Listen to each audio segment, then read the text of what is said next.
ఆమ్ ఆద్మీ పార్టీకి ఈ కేజ్రీవాల్ అరెస్ట్ అనంతరం తొలిసారిగా భారీ దెబ్బ తగిలింది.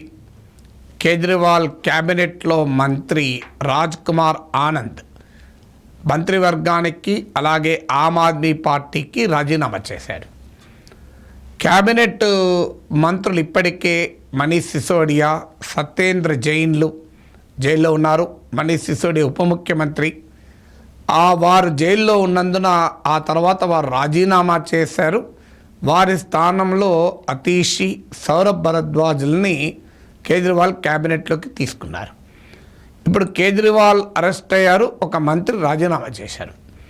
అతీషి, సౌరభ్ భరద్వాజ్లను కూడా అరెస్ట్ చేయవచ్చు అని ఆప్ వర్గాలే చెప్తున్నాయి. అతీషే స్వయంగా చెప్పింది. సో రాజ్ కుమార్ ఆనంద్ సామాజిక సంక్షేమ, social welfare, SC ST welfare minister. So ఆయన చెప్పినటువంటి కారణాలు ఏమిటి, ఎందుకు రాజీనామా చేస్తున్నాడు? మొదటి కారణం ఆయన చెప్పింది, తాను దళితవాదం, అంబేద్కర్ వాదానికి కట్టుబడి ఉన్న నాయకుడిని, ఆమ్ ఆద్మీ పార్టీలో దళితులకు నాయకత్వ పొజిషన్స్ రావడం లేదు, ఆప్లో ఉంటూ దళితుల కోసం పనిచేయలేకపోతున్నప్పుడు నేను ఆప్లో ఎందుకు ఉండాలి అనేది ఆయన రైజ్ చేస్తున్న మొదటి అంశం. అదేందో మరి దళితులకు ఆప్లో స్థానం లేదని సదరు మంత్రికి కేజ్రీవాల్ను అరెస్ట్ చేశాక మాత్రమే జ్ఞానోదయం కలిగింది. అప్పటిదాకా ఆయన దళితులకు అన్యాయం జరుగుతున్న ఆప్లో తనకు మంత్రి పదవి న్యాయం జరుగుతుంది కదా అని మరి ఉన్నాడా? ఎన్నడూ మరి రైజ్ చేయలే కదా ఈ అంశాన్ని. సడన్గా ఇప్పుడు వెళ్ళిపోవటానికి దళిత వాదాన్ని, దళితుల్ని అడ్డంగా పెట్టుకొని వెళ్ళిపోతున్నాడు. రెండవ వాదన ఏం చేశాడంటే, నేను అవినీతి వ్యతిరేక పోరాటం వల్ల ఆకర్షితున్న యాప్లోకి వచ్చాను, కానీ ఆప్ ఒక ఉద్యమంగా కాకుండా ఒక పార్టీగా మారి ఇప్పుడు ఏకంగా అవినీతి కుంభకోణాలు ఇరుక్కుంది అన్నది రాజ్ కుమార్ ఆనంద్ రెండవ ఆరోపణ. ఆప్కు ఈ ఢిల్లీ లిక్కర్ స్కామ్ సెగ తగిలి చాలా రోజులైంది. ఇప్పటికీ చాలా కాలంగా మనీష్ సిసోడియా ఏకంగా ఢిల్లీ డిప్యూటీ చీఫ్ మినిస్టరే జైల్లో ఉన్నాడు. మరి ఇంతకాలం నుంచి ఎందుకు రాజ్ కుమార్ ఆనంద్ ఆప్కు అవినీతి తగిలినా, అవినీతి చెదలు పట్టినా మరి కేజ్రీవాల్ క్యాబినెట్లో ఎందుకు కొనసాగాడు? నిజంగా ఈ కుంభకోణం వచ్చిన మొదట్లో బయటికి వెళ్ళాడంటే మనం అర్థం చేసుకోవచ్చు. అవినీతి వ్యతిరేక ఉద్యమంతో ఆకర్షితులై వచ్చినాడు, ఢిల్లీ లిక్కర్ స్కామ్ చూసి చలించిపోయి ఇలా ఆపు కేజ్రీవాల్ అవినీతిలో కూరుకుపోవడం ఏంటని ఉదయం రగిలిపోయి ఆప్కు రాజీనామా చేశారంటే నమ్మచ్చు. కానీ ఈ ఢిల్లీ లిక్కర్ స్కామ్ వచ్చి ఇన్ని రోజులైతే, ఇన్ని నెలలైతే మరి అప్పటిదాకా ఆయన మంత్రి పదవిని ఎంజాయ్ చేస్తూనే వచ్చాడు. మరి ఈ లిక్కర్ స్కామ్ కొత్తగా వచ్చింది కాదు, ఇప్పుడు కొత్తగా ఇదేమీ ఆరోపణ కాదు. మరి ఎందుకని ఇప్పటి వరకు రాజీనామా చేయలేదు? దానిపై కూడా ఆన్సర్ లేదు. మరి ఏమై ఉంటుంది రాజీనామా అంటే? మళ్ళీ యూజువల్ రొటీన్ ఫార్ములా మనకు తెలుసు కదా. సో ఏంటి ఆ ఫార్ములా?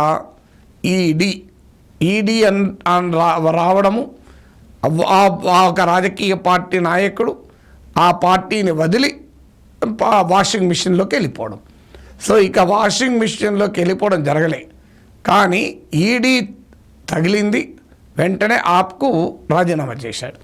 నవంబర్ 2023లో రాజ్ కుమార్ ఆనంద్ పైన కస్టమ్స్కు సంబంధించిన మనీ లాండరింగ్ ఆరోపణలు, 7 కోట్ల రూపాయలు ఆయన కస్టమ్స్ డబ్బులు ఎగ్గొట్టి దాన్ని అక్రమార్గాన లబ్ధి పొందాడు, మనీ లాండరింగ్ అని ఆయన పైన ఆరోపణ చేసి ఆయన పైన రైడ్స్ కూడా జరిగాయి.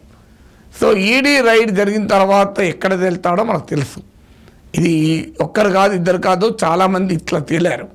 ఏక్నాథ్ షిండే వర్గం ఎమ్మెల్యేలు ఈడీ సిబిఐ కేసులు అయ్యాయి. వాళ్ళు శివసేన నుంచి వెళ్ళిపోయి రకరకాల ఆరోపణలు ఉద్ధోతాక్రమే చేసి ఎన్డీఏలో చేరిపోయి ఇప్పుడు ఆ కేసులు ఆగిపోయాయి. అజిత్ పవార్ పైన ఇలాంటి కేసులు కేంద్ర సంస్థలు పెట్టాయి. 70,000 కోట్ల ఇరిగేషన్ స్కామ్.